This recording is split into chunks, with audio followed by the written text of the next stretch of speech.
Most nights, I could convince myself the crying was just a stray cat or some weird echo from the highway, but last night, I heard it again, clear as day, a baby wailing from deep in the woods behind my apartment.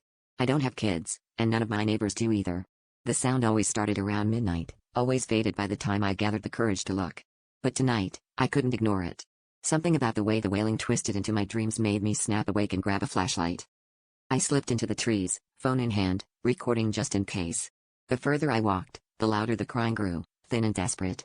The woods felt wrong, branches closing in, air colder than it should be. My feet crunched over dead leaves, and every so often, I'd see flashes of white deeper in the dark. I told myself it was just the beam of my flashlight catching on birch bark, but I kept going, drawn by the impossible urgency in that cry. After what felt like hours, I stumbled into a small clearing.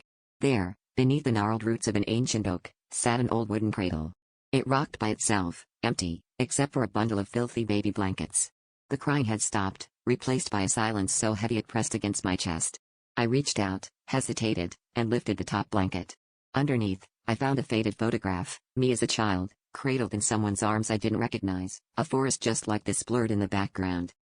Suddenly, something cold brushed my ankle.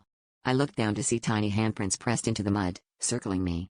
The silence shattered as the crying started again, this time much closer, echoing from all directions. I ran, but the woods didn't let me out.